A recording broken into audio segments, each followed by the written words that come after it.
decision and mentor, no other than Mr. Marc Walton.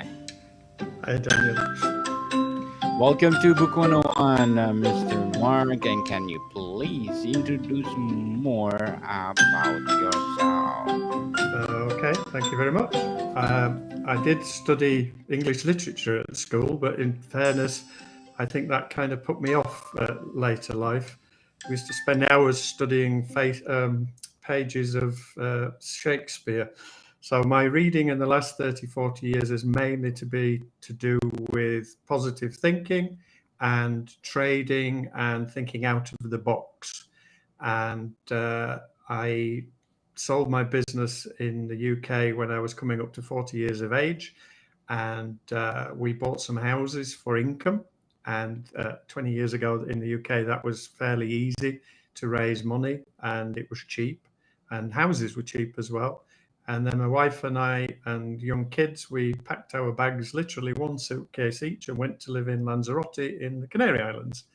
And I was singing and playing the guitar in a band for a couple of years and thought I'd semi-retired. And when you retire at 40 with kids in private school, you suddenly realize that you're going through money like crazy. So I needed to learn how to trade. I was already doing some of the things that Robert Kiyosaki talked about in the first book, which is Rich Dad, Poor Dad. But when I teach other people, I do recommend that people read it. I think that Mr. Kiyosaki has lost the plot a bit in the last few years because he has YouTube videos out every week saying that the financial world is going to end. And this week, it being the week after Trump's tariffs, he might finally have got it right. But the book is very useful. It's very helpful for people to think. One of the main features of the book is talking about OPM, which is using other people's money to make money. And Yes. that, particularly if you're involved in property, as I was, is very relevant. And for example, we bought houses in the UK 25 years ago that we paid an average of £30,000 for. We only paid £3,000 or £4,000 deposit. And with the interest-only mortgage, which was a very smart idea from a friend of mine, then you start to earn income from it on a monthly basis fairly quickly. I have a friend at the moment who is buying caravans in the UK for income, but because you can't really raise finance on it, it takes him about 5 years to start to see a return on investment. Whereas with property, and particularly in the US where there's a lot more flexibility when it comes to interest and taking over mortgages and things, but certainly property is one of those things. Well, Mr. Mark, thank you so much for sharing your knowledge to the world. Thank you so much. So, Mr. Mark, how did Rich Dad Poor Dad challenge or change your perspective on financial education? Well, financial education is a bugbear of mine anyways, because the school system, as far as I'm aware, still don't teach people finance. I studied economics at high school in the UK, and yes, I could understand profit and loss and all the rest of it, but I didn't know how to write a check when I left. And it still seems to be the same now. And for example, a few years ago, my daughter has a degree, a good degree. And during COVID, a group of her friends asked to talk to me because they were all stuck at home working and they were earning money and didn't know what to do with it. And so bear in mind that all these ladies were graduates. And when I started to talk to them about APR on credit cards and things, they didn't really understand what I was talking about. And when you see adverts on the television now, I live in Portugal now, but when I'm in the UK, there are adverts on the television where they have to state in big letters at the bottom of the screen now what the APR is. And a lot of these credit cards, APR is 30%, which is insane, but they don't understand. And then I have a young guy I coached during COVID, and again, he's a graduate, smart guy, and we were talking about property, and he was interested in investing in property in the UK. So I told him to go out and do some research on the area, work out what the income is, if there's demand, etc., and the good and the bad of a particular area, and then find out how much money he could borrow and what rate. And when he came back with various pieces of data, and he said, "They tell me I can get such and such a mortgage." And I said, "Well, who told you?" "Well, the estate agents told me." And the way that they pitch it nowadays is that the estate agents are very clever the way they do it. They kind of say to people, come to it before we can let you look at properties, so you're not wasting the time of our client. We need to know that you can afford to buy this property, which is sensible. And then they sit them down and say, right, and so this is what you can afford, and this is the mortgage. So I said to this young lad, and what was the interest rate? I said, I don't know. What do you mean you don't know? And so with 10 minutes of Googling, we found 3 mortgages at better rates. But this is lack of financial education that draws people in. And it's been going on all my lifetime. And Kiyosaki, in his early days, when he wrote the book, was talking about it. And he was saying how disgraceful it was. And he was going to set up an academy for free to teach people how to do it. I think he went off that idea later on, because now he charges thousands for people who he has allegedly trained to mentor people. But the point is, on a basic level, if kids come out of school and they don't understand what an APR is, and they don't understand and be able to compare one loan against another, then they're ripe for picking from the rich, and the ones further up the food chain will continue to make lots of money from people's ignorance. So Rich Dad Poor Dad, then, for me, is a very good book in that respect. It teaches the mindset of the rich. And if for folks who are not familiar with the book, the reason for the title is that Kiyosaki's father was an educated man, but he was a working class man. And although he'd got to the top of his, I think he was the head of janitorial services in Hawaii, but his best friend's father was a millionaire entrepreneur. And so it was the difference between dealing with somebody who says, get yourself a proper job, go to university, etc., as opposed to an entrepreneur who says, well, hang on a minute, let's think a little bit differently. Let's look at this issue and let's see how we can make more money. And that appeals to the entrepreneurial side in me. I started my first business when I was 21, bricks and mortar business. And on my third, the third was the one I sold before I emigrated, when I hit 40. And then since then, I was learning in early 2000s when we'd emigrated, I was learning how to build websites, made some mistakes there, but managed to do it, tried to learn internet marketing, and finally stumbled on Forex. And Forex, again, is using other people's money. And nowadays, there are funded accounts where you can not have to use your own money. And they're very useful as well from an educational point of view. But the fact that you can make money using other people's money means that as long as you focus on the education in the early days, rather than trying to get rich quick, then you give yourself a proper chance. So there are so many possibilities these days to be able to be profitable, to work from home, work wherever you want. I mean, I lived in the Canary Islands for 20 years. After COVID, we've come to Portugal, but my wife and I travel 3-4 months a year, and we've been able to do that because we are working online. And again, if you're not interested or you're not financially in a situation to be buying property, then be thinking about how to make money working from home, or particularly working online. And obviously, with AI coming on the horizon, think about the jobs that AI is going to take before you set off to university. Yes. I have a young guy that's come to me recently. He's in his 5th year to train as an accountant. And I said to him, that's maybe not the best career choice. And he says, no, you're right. And he was telling me that most of the admin staff now from the practice that he's working in have gone. They've been replaced by AI. And everybody's using apps nowadays. And basically, his job will be just to sign the accounts off at the end of the year. That there's not, so again, think differently from the herd. Think before going to university. If you're not sure what you want to do, Why saddle yourself with $100,000 worth of debt to just avoid going to work? I didn't go to university, and I've done okay, and I certainly don't regret it for 1 minute, because I had no idea what I wanted to do.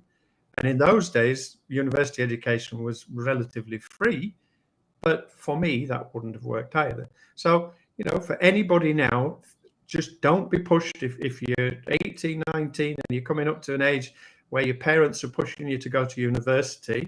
Just think a little bit before you do, because it's a big world out there. There are ways to make a living. And I've found since COVID as well that so many young people have come to me recently. I mean, I'm semi-retired now, but prior to COVID, my average client that wanted private tuition with me was in his 50s. Since COVID, I get far more youngsters come to me, because they, having gone through the COVID experience, say, you know what, I don't want to do it. I want the freedom. I want the freedom to travel, and I want the freedom to be able to live where I want to live.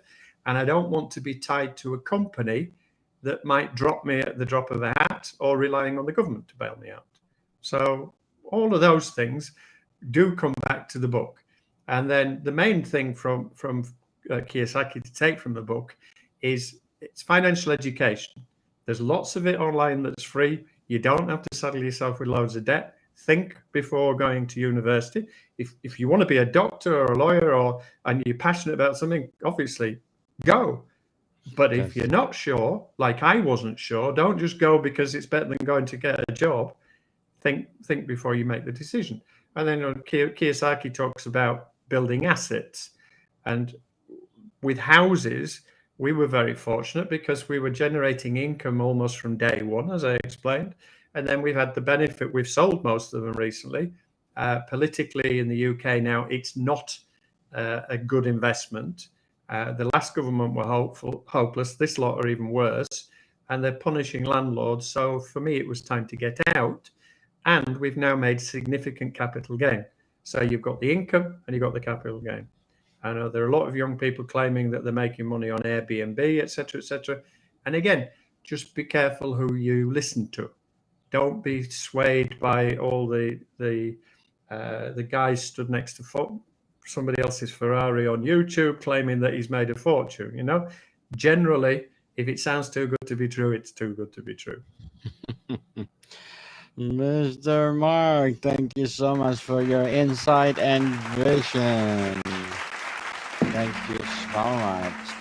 How do you differentiate between assets and liabilities in your personal finances or finances? Well, the way Robert Kiyosaki explains it is your first house, your primary house where you live, is not an asset. And that was a bit of a mind shift. And the reason why he says that is, if COVID being the classic case, if your income stops, then it is a liability because you've still got to pay for it. And obviously you've got to pay for the upkeep, and you've got to pay the council tax and all the rest of it. So the second property, the income property, is an asset. It is anything that generates income over and above expense, clearly is an asset. Once you've gained income and money, then the other way to think about it is to say, for example, in the current financial climate, is to put money into gold. Again, it's a physical asset, but it doesn't generate any income. So depending on what stage in life you're at, initially you want to be looking at things that will generate income, and later on then you need to start thinking about, well, where to put that where do I put it? And in the current craze with what's going on in the stock market, that's why there's been such a rush for gold, because it's the ultimate safe haven. Now, I see on screen you've got the cash flow quadrant on, and that's a good book. That's the follow-up book to Rich Dad Poor Dad. And there is a diagram that Kiyosaki shows in the book. And basically the quadrant is, on the left-hand side of the quadrant, you have employees. So if you work for somebody, ultimately you are selling hours for money. And then the other side of the quadrant is self-employed. And I've been self-employed most of my life. And unless you're particularly successful as self-employed, particularly in a bricks and mortars business, you are still selling hours for money. And therefore there is a limit to how much you can earn. Even if you're a doctor, there's only a limit to how much you can earn the only way you can earn more is to put your prices up. But at the end of the day, there's a limited amount of hours. The right-hand side of the quadrant is to be a business owner. So now you employ people, they sell hours to you for which you give them money. And so if somebody's costing you $20 an hour and you're making 40 from it, then it's worth employing people. Having said that, you're now at the right side of the quadrant, but the more people you employ, the more hassle you employ. And so for me, that was part of the reason for leaving the UK 20 odd years ago, because I just got to the point, I was just sick of employing people. And so for me now, for the last 25 years, it's me. I have self-employed people that work with me. One of the guys that works for me, I trained him in 2008. He's been with me since 2010, but he's self-employed. He lives in South Africa. He's responsible for his own tax and all the rest of it. And others that I have working with me as well have been with me 3-4 years. But equally, over the years, I've had lots of people who started off being really good and then fell by the wayside. And so for me, yes, I am a business owner in a sense, but I don't have the hassle. I don't have to be paying social security for people. I don't have the hassle of they don't come today because something's happened at home, allegedly, or they've got a bad back or whatever. And then the final part of the quadrant is the investor. And the investor is the one who puts money to the business owner for him to do the work and organize everybody else. So where ultimately you want to aim for is to be the investor, because you then are the one doing the least amount of work and you're not exchanging hours for money, and therefore you've got time to do other things.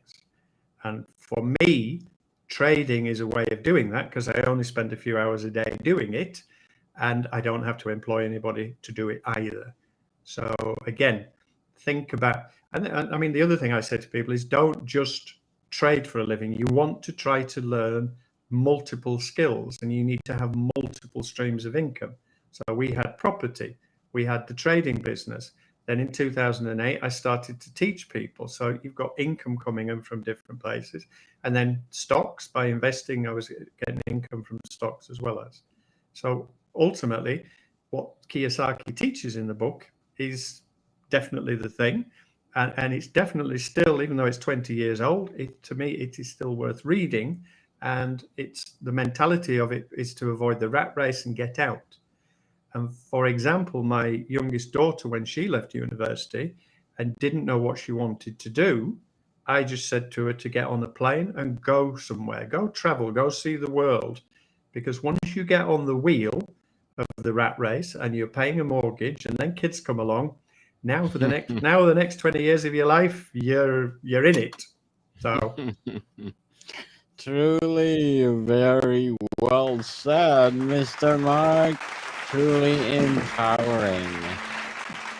Let's talk about Think and Grow Rich, one of your, well, highly recommended book. Which of Napoleon Hill's 13 principles resonated most with you, and why? I Think and Grow Rich is an old book. It's 100 years old. And it's a self-help, it's a positive way to think. So there are many books, but and you can get free copies of this. There are free copies online if you just get Googling, and it's legit. I think it's from the family of Napoleon Hill. What Napoleon Hill did is he was able to interview some of the richest men in America in the early 1920s, I think it was. And so in amongst there, he interviewed Henry Ford of Ford Motor Company, Andrew Carnegie of the Steel Company, American Steel. And so he was interviewing them to find out what made them tick and what were the characteristics of that made them successful as opposed to someone else. And the biggest takeaway for me comes through is he describes it as having a burning desire to succeed. And I think about periods in my lifetime when I have been most successful is I would have walked through walls to achieve what I wanted to achieve. So if you fancy trading for a living, or you fancy doing something online, or you fancy doing that, well, don't bother. Because if you haven't got any passion and you haven't got a burning desire for it, then your chances of succeeding are minimal. So everybody wants to be rich and everybody wants to, or most people want to be able to quit the job, etc. But just wanting it or thinking it would be great is irrelevant. And I, over the years, before we emigrated, because I had a business, I would get family members and friends would come to visit me. And I'd spend hours with some of them talking about an idea they'd got for creating a business. And out of 10 that I spoke to over 5 or 6 year period of time, I think one of them actually did anything. And for me, most people I describe as gunners, which is a slang English word, but it means I'm gonna do this next week. I'm gonna do that. And at the end of Got the at the end of the day, they're just dreamers. And so if you haven't got passion for something and you're not willing to do whatever it takes, for example, when I was 20, I was working for a company in sales and I thought I could do it better than them. And so I wanted to start my own business, but I didn't have any money. My father worked in a factory all his life and was hopeless with money. So there was no family education or money to fall back on. And I didn't have any money on my own, or very little money of my own. But I managed to persuade a company to let me have some goods on sale or return. But it took me 9 months of negotiation and pushing and prodding to get them to do it.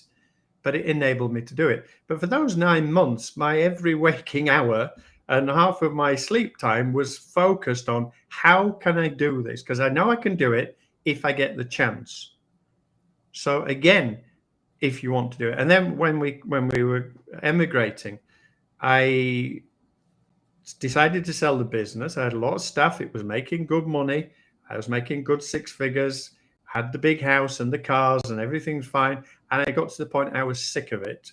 And I wanted to get out of the rat race, going back to Kiyosaki thing. And I also wanted to go back to singing and playing guitar, which was something I'd done when I was a student.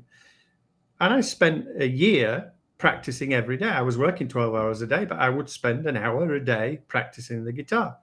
I made a plan. So my wife and I sat down and said, okay, to be able to finance this to go, whilst we still have a credit rating in the UK, because we had a decent credit rating then. Nowadays, I don't think I have a credit rating. I lived in Spain for 20 years. I'm in Portugal. I probably couldn't borrow money if I wanted to. But whilst I had the credit rating and I had the business, was raise money. So we'll raise money for mortgages, for properties. And so we had the plan for that. We spent a year converting. So we were buying properties that were run down, generally at auction. We need to get contractors in to do them up. And then my wife and I did all the decorating. And that took us a year.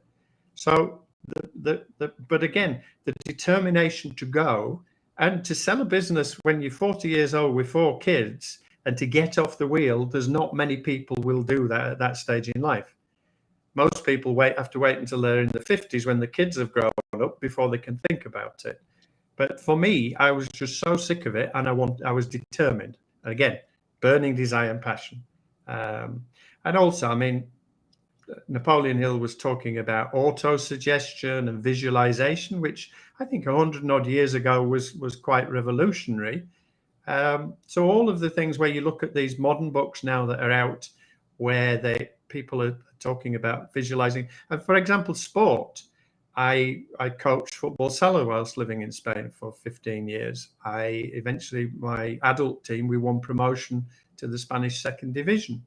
And when I was a teenager and wanted to play for a professional club in those days had 3 people sat on the bench. There would be 3 people and there'd be 1 substitute. Now I watched the Liverpool game yesterday and there's 20 people sat behind them, and one of whom is the psychologist.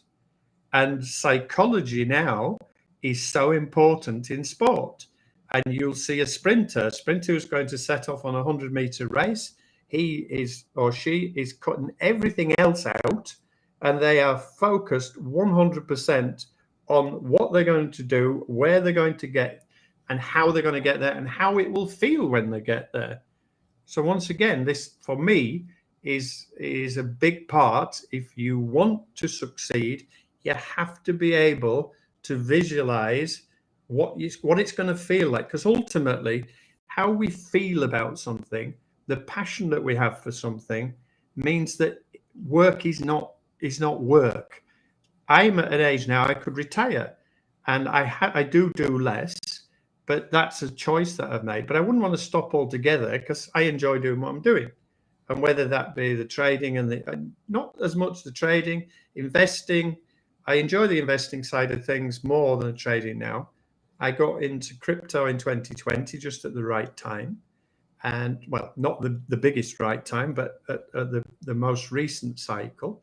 And because I'd been involved in stocks and trading for 20 years, I kind of insisted to clients and said, look, the main thing that we're doing here is as soon as something doubles, we're going to take the stake out. And when it trebles, we'll take some profit out. And Bitcoin was easy for 9 months. It just went up, pull back, went up and pull back, went up and pull back. It was really exciting. And then in 2022, we started to buy gold and silver. Gold and silver yesterday was at an all-time high. But the preparation and the planning for that was done 2 years ago. And that's been done over a period of time. So I am interested in that. I'm looking now at the Trump scenario. I read The Art of the Deal many years ago. And the guy who wrote it says that he wished it had nothing to do with it and Trump had anything to do with it. But the thing that comes out of that book is Trump's passion, but also his belligerent attitude. Normally when you go to a discussion and you're trying to come up with a deal with somebody, the ideal scenario is at the end of it, when the deal is made, that both sides are happy. Trump doesn't care. Trump, I say, just throws a hand grenade in the room and just waits to see what happens. And that is exactly, I think, what's going on at the moment with all this tariffs chaos, is that he's just belligerent and he's a bully, and that's the way he marches into these scenarios, and he sits back down now and he's waiting to see what happens. And there was a meme the other day where Cheese sat there reading The Art of the Deal. But if you want to understand what makes somebody tick, then try to understand. And the other thing with Trump has been talking about China and the way that he feels China has abused the USA for years and years and years. He's been talking about this for 30 odd years. You can go back to chat shows, you can see them on YouTube. 30, 35 years ago, he was aggrieved by this. So this is not some kind of new phenomenon. But if you want to understand what your opponent's doing, you really want to try getting into his head, don't you? Another thing, I've got some notes here for Think and Grow Rich. I mean, he was talking about specialized knowledge. So, for example, what I say to people is you need more than one stream of income. So what is your current skill set? Are you an expert in something that you could charge to teach people, like I've done? So if you get good at something, rather than spending all your time and focus on one thing, unless you found something that's really profitable and you really need to crack on with it now before everybody else jumps on board, then be thinking about multiple income streams. And one of those income streams could be to be able to bring income in, teaching people what you're doing. And I mean, another book years ago I read that was really important for me was The 4-Hour Working Week. And I explained earlier, when my daughter left university and didn't know what she wanted to do, she was working in Australia for a firm of lawyers. And when her permit ran out, she persuaded them to enable her to continue to work for them on an Australian wage whilst traveling around Asia. Now, since COVID, that situation has been superseded because so many people work from home. But if you are currently working from home and you are able to create your own free time, because I have clients who get up at 6 a.m., do their proper job, and then spend an hour or two a day trading or doing something else. So, time management is another big thing from all of these books, is you are ultimately selling hours for money. So utilize your time as best that you can. And So, Mr. Mark, the yes, final thing from yes, go ahead. Think and Grow Rich is, as he talks about, is having a mastermind group, i.e. to surround yourself with people who have been where you want to be, or people who are trying to get where you want to be. There's a saying that we are the sum of the 5 people we spend the most time with. Now, there's one or two of my relations, distant relations I can think of, who are negative about anything and everything. I wouldn't want to spend 5 minutes in their company because they would just pull me down. And so, what you want to be doing is to choose your friends wisely. Years ago, in physical offline businesses, they used to be in the UK, we used to have a group called, oh, I forget the name now, but basically it was small local business people would all meet up in a pub once a month and have a chat about what was coming up and what was happening, and can I help you and you help me, and all this kind of thing. And obviously with the internet now and forums and discords and all the rest of it, there's lots of people in there that are trying to go the same journey the same way that you are, and therefore surround yourself with people who are positive and people who are trying, and just be careful on who you choose. Don't necessarily pick the latest, coolest dude or dudette off Insta or TikTok or wherever. Do some research. And for that, books is a very useful start. I personally am studying options trading at the moment, and I have a number of books I am wading through at the moment, written by an American guy called Travis Wilkinson, and it's very good. But the concepts are quite complex, and for me, once I've read decent books and I've read the reviews and seen them, I then go off to YouTube and I then subscribe to his service, because I find it easier for people if I see something being described on video or in real time, like we're doing now, where you can ask them questions, you can follow the process a lot easier. So for me, I find that particularly useful.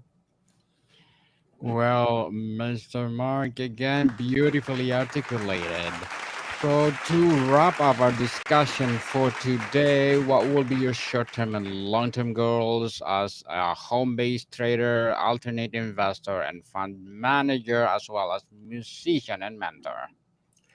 Say for me nowadays, I'm semi-retired, so I do occasionally take people for private coaching, depending on when I'm busy or not. But I run the site that you can see up there is the membership program that we run, and folks can give it a try for 30 days, and if they don't like it, we'll give them the money back. And in there, we teach the basics of trading. We also teach some investing and some things about crypto and gold and silver, etc. So that's my hobby for me these days. Obviously, depending on where you are in the journey, depends on, like we talked about earlier, wherever you are in the journey. I think the main thing that you should do is just take some action. If you've been going to do something for a long time, then get off your bum and do it. Yes, stop procrastinating, people. If you have the passion of what you're doing, show to the world. Yes, Mr. Mark Walton. Mr. Mark Walton, thank you so much for sharing your knowledge to the world. And of course, your recommended book, Rich Dad, Poor Dad, and Think and Grow Rich. So, can you please invite our listeners to support your hobby today? What do you mean? So, where they can find you Oh, to, right. Okay. please? Forexmentorpro.com, as I think it's on the screen at the moment. Yes, people, if you're wondering how to trade at home, please contact Mr. Mark Walton. So, Mr. Mark, thank you so much for your time. You're welcome. Thank you very much. Nice to see you. Nice to see you, sir. More to come, people. See you soon.